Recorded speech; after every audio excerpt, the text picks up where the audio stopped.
Ketemunya di Kos-kosan kos-kosan. saya. Kebetulan juga ya, yang waktu itu kan saya nolongin saudara saya yang tadi waktu saya omongkan di awal saya menjadi Katolik itu tadi. Yang ngajak tadi bentuk Itu nolongin dia, ini kebetulan temennya dia Teman di SMA sekolah. saya, terus pengen ketemu saya gitu. Oke, saya antar gitu. Lah kok ternyata itu. Kok saya ikut berbunga-bunga. So sweet, cintaku bertemu di kos-kosan.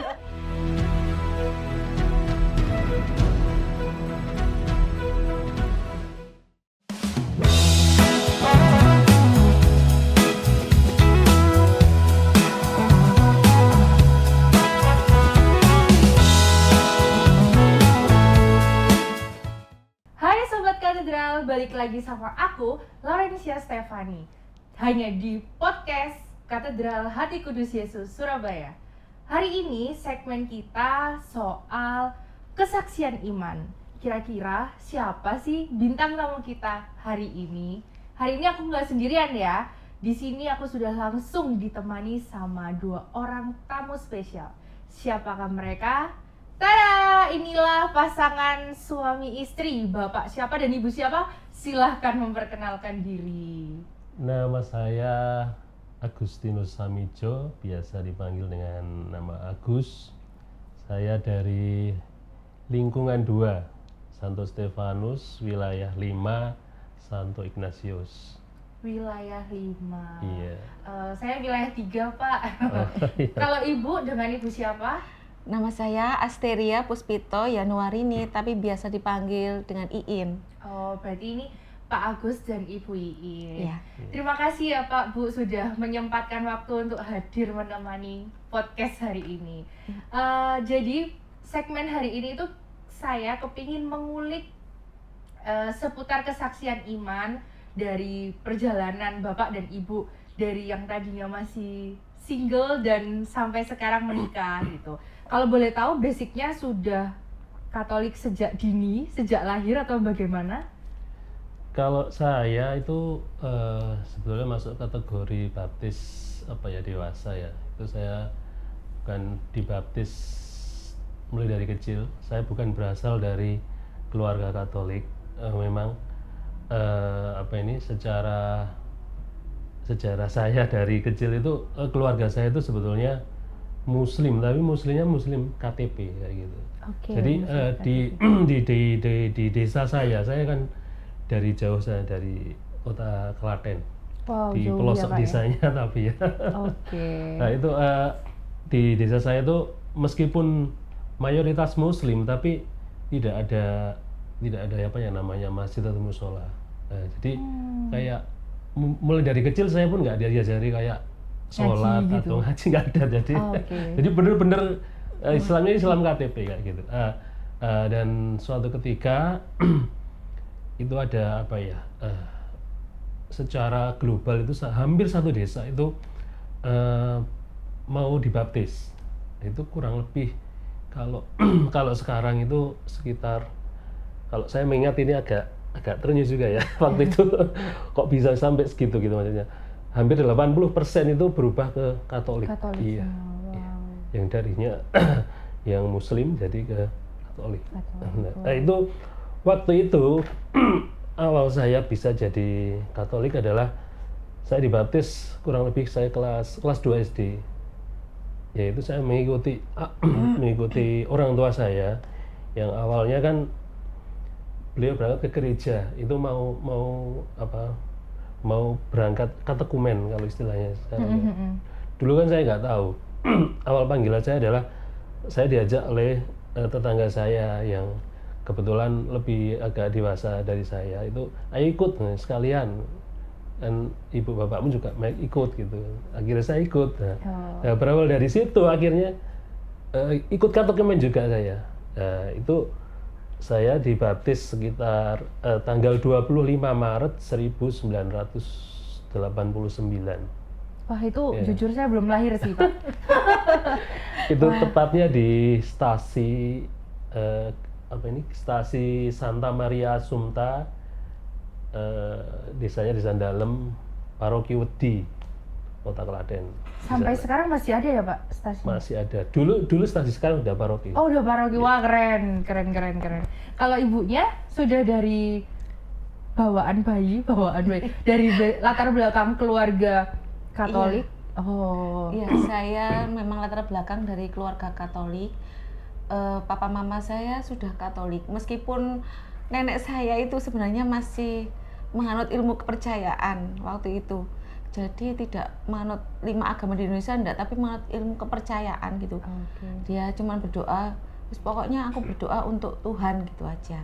Terus dari keluarga papa saya itu Katolik semua, kebetulan dari keluarga Katolik. Jadi saya dibaptis sejak bayi. Oh, sejak bayi. Iya, saya lahir Januari, dibaptis bulan Juni. Wah. Gitu. Kalau boleh tahu kok bisa kenal nih Pak Bu, kan Ibu dari mana ya? Dari Kediri. Oh dari Kediri. Kok Iya. bisa Jawa Tengah ketemu sama Kediri gitu? Itu kalau nggak jodoh ya kan? Ketemunya gimana ini Pak Bu? Ketemunya sih ya kebetulan saya kerja di Surabaya itu mulai tahun 2000 ya. Nah, itu pertama kali kerja itu ya mungkin berkat dari Tuhan Yesus juga ya, karena kan waktu sebelum saya ke sini itu minta doa dari Bunda Maria. Selama 1 bulan itu saya berdoa kalau mungkin tahu di Gua Sriningsih itu. Sendang Sriningsih. Sendang Sriningsih, ya, Klaten, di Jogja. Klaten. Lebih tepatnya daerahnya Oh itu Jogja. masuk ikut. Jogja. Jogja, ya. Cuman saya lebih dekat di situ perbatasannya. Ya. Nah itu kita ketemu di Gua Maria. bukan, kita ketemu di Surabaya kalau Oh. ketemunya di Kos-kosan kos-kosan. saya. Kebetulan juga ya, yang waktu itu kan saya nolongin saudara saya yang tadi waktu saya omongkan di awal saya menjadi Katolik itu tadi. Yang ngajak tadi untuk Itu nolongin dia, ini kebetulan temennya dia Teman di SMA sekolah. saya, terus pengen ketemu saya gitu. Ya, Oke, saya antar gitu. Lah kok ternyata itu. Kok saya ikut berbunga-bunga? So sweet, cintaku bertemu di kos-kosan. Terus kalau boleh tahu nih, akhirnya memutuskan untuk menikah itu gimana? Pasti kan banyak perjalanan lika-likunya, terus banyak tantangannya, dan akhirnya memutuskan untuk menikah. Nah itu prosesnya gimana? Apa dengan kan punya latar belakang sendiri-sendiri nih, untuk menuju pemberkatan itu bagaimana? Gimana ya? Atau maksudnya kayak yakin nggak sih gitu Pak? Awalnya dulu ya sempat ragu-ragu ya, mungkin waktu pacaran sih mungkin ada ya percecokan itu pasti ada lah. Itu awalnya ya aduh nggak usah hubungi lagi atau gimana, ternyata nggak bisa dipisahkan. Ternyata pengen ketemu lagi ya terus akhirnya ya saya pun sendiri juga berdoa, Tuhan kalau dia memang jodoh saya tolong dekatkan dia dengan saya, tapi kalau dia bukan jodoh saya jauhkan dia dari saya. Ternyata didekatkan terus. Kalau boleh tahu dulu pemberkatannya di mana Pak? Apakah di pemberkatannya di Kediri? Gini, dulu pemberkatannya itu kita mendaftar di paroki Vincentius Apollo Kediri. Cuman waktu itu kan ada renovasi ya. Nggak tahu kenapa juga waktu itu ada sepasang manten juga yang menyerobot jadwal kita. Akhirnya kita mengalah, akhirnya jadinya kita menikah di stasi Ngablak. Stasi Yohanes Maria Iya, Vianney. Yohanes Maria Vianney. Dekat rumah. Dekat Ngablak. rumah juga di malahan. Kediri juga? Di Kediri, Iya. dekat rumah kita malahan. Jatuhnya itu lebih dekat ke Ngablak daripada Ke paroki. ke parokinya. Ya, akhirnya kita menikah di situ.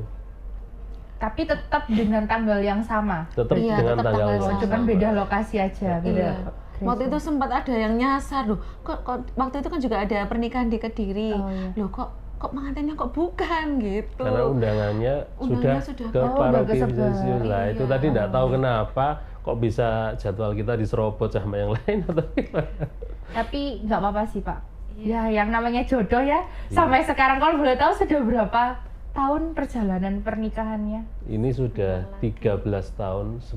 Juli kemarin, Juli besok itu mau 14 tahun. Wow, 14 tahun itu kayaknya nggak mudah ya. Kalau saya ini sebagai anak muda zaman sekarang melihat dan mendengar lingkungan sekitar yang kayak menikah itu bla bla bla bla, menikah itu nggak mudah, menikah baru hitungan berapa bulan aja udah bisa bertengkar yang luar biasa. Nah, apakah Bapak dan Ibu ini punya tips dan trik buat kaum-kaum muda atau mungkin buat pasangan-pasangan muda, bagaimana sih caranya bisa mengerti pasangan? Kan tetap nih meskipun perjalanan pernikahan itu tetap pasti ada bertengkar kan ya Pak Bu ya. Pasti. Apalagi kalau udah punya anak satu, nanti anaknya 2 gitu ya. Ini pengalaman dari keluarga sih. Kalau boleh tahu gimana nih Kalau dari saya sih mungkin saya lebih berusaha untuk bersyukur. Mungkin apa yang terjadi saat ini, oke, saya bersyukur meskipun itu suka atau meskipun itu sedih yang menyusahkan gitu, saya berusaha untuk bersyukur dan menerima, istilahnya pasrah lah gitu. Lebih ke pasrah. Suami saya gitu. ini tipenya lebih mengalah daripada saya. Saya yang sering gitu, dia lebih sering mengalah ya, gitu. Tuhan selalu menciptakan berpasangan itu ya itu saling melengkapi. Iya, dia yang satu dominan, yang satu untuk ini. Bener. Dia sering ngalah. Kalau saya lagi emosi gitu, dia selalu ya sudahlah. Iya Mbak, jangan aku jadi ikut terharu loh meskipun aku gak punya pasangan. Ya semoga lah ya nanti buat pasangan-pasangan yang lainnya, semoga bisa mencontoh dari Pak Agus yang selalu poinnya adalah bersyukur. Tapi memang benar sih, apapun itu kalau kita bersyukur, semua itu pasti dicukupin. Ya, tapi kalau kita bahasa Surabaya itu ngersulo, itu pasti kayak gimana ya, nggak akan cukup, nggak akan puas, bener kan ya Pak Bu? Kalau boleh tahu sudah punya anak berapa? 2. Ya, anak 2. Ya. Satu laki, satu perempuan. Satu laki, satu perempuan. Pas nih. Bapak Ibu nggak mau ini berniat menambah atau mengangkat saya sebagai anak? Oh, mangkat boleh, tapi nambah tidak. Boleh loh, mau ngangkat saya, badan saya besar. Iya. Sudah ini sekolah semua ya? Iya, puji Tuhan. Yang ini yang laki sudah masuk ke SMP, SMP kelas 1, yang perempuan kemarin habis compare, dia naik kelas 5 sekarang. Wah, puji Tuhan habis compare ya. Puji Tuhan. Compare di sini juga di katedral. Barusan minggu kemarin. Oh iya. Bersyukur. Oke. Selain kegiatan ya ini selain menjadi umat biasa di gereja, apakah Bapak dan Ibu juga aktif dalam arti mungkin ikut paduan suara atau mungkin ikut kegiatan lingkungan atau apa? Iya, nih papanya ikut. Kalau saya sih Mazmur. sampai saat ini masih Mazmur. Dulu sempat berhenti berapa tahun? 4 tahun. Oh. Ya akhirnya sama lingkungan disuruh mewakili lagi, oke, saya akhirnya daftar lagi sampai sekarang. Wah, berarti Terus, suaranya enak ini. Ya, lumayan. Ya, biasa aja. Bukan lumayan. Ya, ini sama ini yang periode nanti yang 2025-2028 ini diminta jadi ketua lingkungan. Wah, berarti kemarin ikut acara apa itu? Yang ada pembekalan itu ya. Semangat Pak. Berarti Tuhan mempercayakan itu ke Bapak bisa. Karena Bapak kan orangnya bersyukur dan menerima lah itu Pak. Akhirnya Bapak dipercayai bahwa Bapak bisa. Untuk memimpin keluarga aja bisa, apalagi memimpin umat di lingkungan. Ya, doanya saja. Semoga dilancarkan semuanya. Mungkin Bapak sama Ibu ada pesan atau kesan yang bisa disampaikan untuk ya kaum muda atau pasangan-pasangan yang baru menikah, bagaimana mereka ya ini ya kayak memberikan semangat untuk mereka bahwa memang rumah tangga itu kan nggak semulus itu ya Bu, jalan aspal aja tetap ada gronjolnya gitu ya. Silakan mungkin Bapak sendiri atau Ibu sendiri.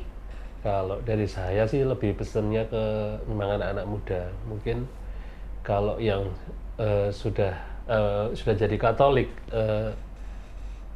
saya berharap sih mungkin secara khusus saya sendiri ya mungkin bisa lebih aktif dalam yang paling kecil adalah kegiatan lingkungan.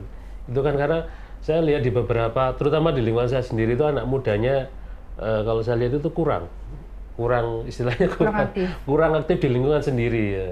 Kebanyakan sih malah aktifnya di gerejanya. Nah itu mungkin bisa disempatkan kadang untuk yang di lingkungannya sendiri, karena kan iman yang paling bawah kan di lingkungan keluarga, lingkungan juga itu kan. Benar. Ya mungkin kalau memang di lingkungan sudah oke, bolehlah naik ke level yang mungkin gereja atau yang mungkin lebih tinggi lagi, silahkan gitu. Kalau Ibu mungkin? Kalau saya untuk kaum muda sekarang itu, kalau memang sudah dibaptis, sudah dikrisma, sebaiknya tetap menjadi pengikut Kristus apapun yang terjadi dalam hidup. Apapun misalkan ada kesusahan, maaf loh ya, mungkin kalau kok nggak dapat jodoh-jodoh ya. Saya juga pernah mikir seperti itu waktu itu, tapi ternyata setiap doa itu saya sisipkan, saya mohon pertemukan saya Tuhan dengan pendamping hidup saya. Ternyata Tuhan sudah mengabulkan gitu loh. Dapat ini suami saya yang sekarang ini. Pokoknya apapun yang terjadi, dalam keadaan apapun, jangan meninggalkan Tuhan Yesus. Itu saya pesannya seperti itu. Meskipun nanti kadang sama Tuhan, dulu saya juga gitu, jodoh nggak ketemu langsung sama papanya ini. Ditemukan dulu dengan orang yang beda agama. Itu pun sering banyak, Tuhan masa ini jodohku, tapi aku kok nggak serak, ini kan masa aku neng gereja sendiri Tuhan. Kan saya juga ingin Tuhan ke gereja berdoa sama pacar saya ngomong gitu sama Tuhan Yesus. Aduh, terus akhirnya sama Tuhan, ya ini sudah dipertemukan. Pokoknya jangan sampai meninggalkan Tuhan Yesus, karena menurut saya meninggalkan Tuhan Yesus itu berat di hidup. Memang sekarang mungkin dia enak, mungkin wah hidupnya enak, berkecukupan dalam hal ekonomi, dalam hal apapun, tapi kita kan nggak tahu apa maksudnya maksudnya mengkhianati Tuhan Yesus itu nanti dosanya itu berat, apalagi itu sudah dibaptis sama krisma. Dan itu sudah saya tekankan sama anak-anak saya mulai dari sekarang, mulai dari dini anak saya sudah, pokoknya dalam keadaan apapun kamu harus tetap jadi pengikut Tuhan Yesus, tidak boleh keluar dari gereja, saya gitu.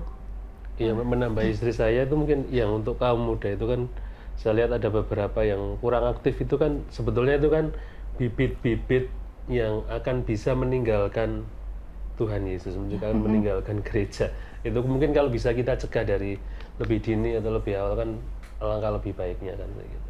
Iya, mungkin dengan aktif kegiatan gereja, kan sekarang ada OMK. Zaman saya dulu kan Mudika. Nggih. Saya sejak sebelum dapat pacar tuh saya juga aktif di Mudika. Tapi kok gak sih nyantol ya, saya pikir waktu itu gitu. Tapi ya sudah, saya tetap ikut KOR aktif gitu. Terus